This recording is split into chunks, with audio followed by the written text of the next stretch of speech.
Hi guys, हाय माण्हू। अॼु 4 नवंबर आहे स्वामी लीलाशाह महाराज जे 47 वर्षीय जो ॾिहारो। हर साल हिन ॾींहं ते आदिपुर में जेकी स्वामी लीलाशाह महाराज जी कुटिया आहे उते अखंड भंडारो लॻंदो आहे, सामूहिक शादियूं थींदियूं आहिनि ऐं सॼो ॾींहुं उन्हनि जो सत्संग हलंदो रहंदो आहे। हर साल इन्हनि ॾींहंनि में आदिपुर में उन्हनि जे कुटिया में 3 ॾींहंनि जो मेलो लॻल हूंदो आहे। उन्हनि जी रथ यात्रा निकिरंदी आहे, ॾींहं राति भॼन भाव थींदो रहंदो आहे, सामूहिक विवाह थींदा आहिनि, सामूहिक जणिया पइजंदा आहिनि ऐं अखंड भंडारो जारी रहंदो आहे।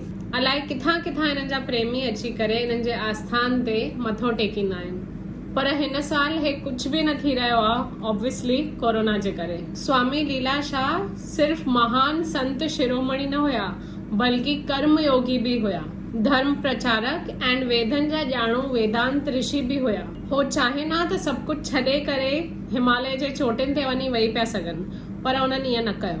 उन्हनि जनता में जनार्दन पसियो, उन्हनि ख़ल्क़ में ख़ालिक पसियो, उन्हनि माण्हुनि जी सेवा कई ऐं उन थ्रू हो भगवान ताईं पहुता। स्वामी लीलाशाह समाज में रही करे आम जो भलो कयो।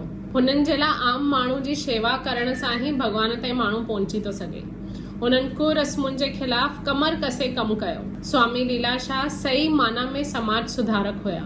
स्वामी लीलाशाह सिंधी समाज में हिकिड़ा महान कर्मयोगी, समाज सुधारक ऐं धर्म प्रचारक ॼाणा वञनि था।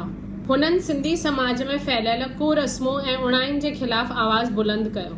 स्वामी लीलाशाह महाराज जो जन्म 25 मार्च 1880 ईस्वी में, actually this is a little complicated, I explain. Mehrapur Chandni नाले जे ॻोठ में, विलेज में, जेको तंडोबागा में आहे and तंडोबागा is in Hyderabad district, उते थियो हुयो। बट हैदराबाद डिस्ट्रिक्ट उन ज़माने जो, अॼु जे ज़माने में तंडोबागा geographically comes in Badin. Okay, इहो मां रिसर्च कई, फाइंड आउट कयो त मेहरापुर ॻोठ जेको तंडोबागा में आहे, जेको अॼु बदीन में आहे, उन ज़माने में हैदराबाद में हूंदो हुयो। हाणे वधीक डिस्ट्रिक्ट्स थी विया आहिनि, अॻे हैदराबाद डिस्ट्रिक्ट में ईंदो हुयो तंडोबागा। ऑल ख़ैर हिकु ॾींहुं मूंखे हिते वञणु मिलंदो, let's hope for that. Sindh में स्वामी लीलाशाह जो कार्य क्षेत्र लाड़ रहियो। लीलाशाह महाराज ॾेती लेती ऐं शादी जे अढंगनि ख़र्चनि जे टोटली खिलाफ़ हुया। इन्हनि कुरस्मुनि खे समाज मां कढण लाइ उन्हनि सिंध जो दौरो कयो, छाकाणि त स्वामी कॾहिं किथे हिकु जॻह ते न वेहंदा हुया, सफ़र कंदा रहंदा हुया, रतन कंदा रहंदा हुया। उन महिल सिंध में इहा चवणी ॾाढी मशहूरु हूंदी हुई कि लीले जी रिली कुल्हे ते एंड रोटी राज ते। माना रोटी माण्हू ॾींदा हुया, जनता जनार्दन जंहिंसां बि हो मिलंदा हुया, ऐं जिते जॻह मिले उते रिलीअ खे पंहिंजो वियाणो ठाहे सुम्ही पवंदा हुया। एॾो हो सैर कंदा हुया, पंहिंजे प्रचार जेके समाज जे खिलाफ़ आहिनि, जेके कुरस्मूं आहिनि, उन्हनि जे हो खिलाफ़ हुया, त समाज में प्रचार कंदा रहंदा हुया। विरांगे खां पोइ स्वामी लीलाशाह गांधीधाम शहर खे पंहिंजो ठिकाणो बणायो। हिंदुस्तान में अचण खां पोइ, विरांगे खां पोइ, स्वामी लीलाशाह पंहिंजे आदेशनि खे अमल करण लाइ केतिरनि ई शहरनि में, गांधीधाम, आदिपुर, अजमेर, उल्हासनगर, इते सेवा केंद्र खोलियो माण्हुनि खे मदद करण लाइ। न खाली गौशालाऊं, पाठशालाऊं, नारीशालाऊं खोलियो, सामूहिक विवाह ऐं सामूहिक जणिया करण जो बि ईजाद स्वामी लीलाशाह कयो। स्वामी लीलाशाह जो देहांत 4 नवंबर 1973 में 1973 पालनपुर में थियो ऐं उन्हनि जी समाधि आदिपुर में आहे, जेकी लीलाशाह कुटिया आहे उते। ऑनेस्टली स्पीकिंग, मूंखे स्वामी लीलाशाह जे बारे में एॾो ख़बर न हुयो। मां जंहिं महिल 2 साल अॻु आदिपुर वई हुयमि, आदिपुर सीरीज़ जेकी तव्हां ॾिठी अथव, त मूंखे साहिब दादा उते लीलाशाह जे कुटिया में वठी हलिया and I was like, oh my God, this is so peaceful. जाम शांती हुई, ॾाढी सुठी हुई कुटिया।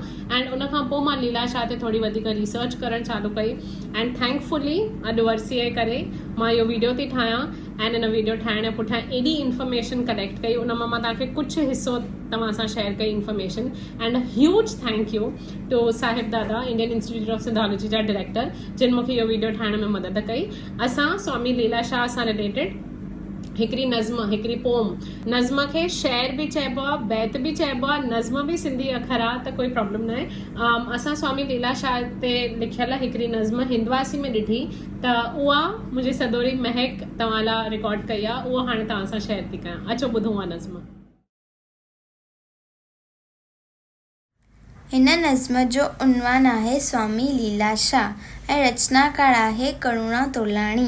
सतगुरु लीलाशाह आहे शाहनि जो शाह, फ़क़ीरीअ जे वेश में आहे बादशाह। वेदनि जे वाणी जो प्रचार कयाईं, ग़लति रस्मुनि रवाजनि जो विरोध कयाईं। ग़रीब न्याणियुनि जा सामूहिक विवाह कराईं, ज़रूरतमंद ॿारनि खे जणिया पढ़ाईं। ब्रह्मचार्य ऐं पवित्र ज़िंदगी लाइ ज़ोर पिणाईं, सच जे कमाईअ खे अमृत चयाईं। अहिड़े लीलाशाह खे करोड़े प्रणाम, अहिड़े लीलाशाह खे करोड़े प्रणाम। सभिनी श्रद्धालुनि खे अमृत संदन नाम, सभिनी श्रद्धालुनि खे अमृत संदन नाम। ऑल्सो फाइनली जेकी आदिपुर में उन्हनि जी समाधि आहे, जिते उन्हनि जो कुटिया आहे स्वामी लीलाशाह जी, उते उन्हनि जे वर्सीअ ॾींहंनि में 3 ॾींहं मेलो लॻंदो आहे। बट छाकाणि त असां दुनिया जे अलॻि अलॻि कुंडनि में वेठा आहियूं, उते नथा वञी सघूं, आई थॉट इहो वीडियो असांजो ट्रिब्यूट हूंदो स्वामी लीलाशाह खे, जिन ताउमिरि पंहिंजी ज़िंदगी एज़ अ ब्रह्मचारी गुज़ारी एंड वॾा योगा मास्टर हुया। मुंहिंजा पप्पा योगा टीचर आहिनि, त I know how important and beautiful yoga is. त I have a lot of respect and I feel very lucky कि हिन जनरेशन वारा माण्हू स्वामी लीलाशाह सां मिली सघिया। आई कुडंट, बट साहिब दादा स्वामी लीलाशाह सां मिलिया हुया एंड मां साहिब दादा सां मिली आहियां, त यू नो इट्स ओके।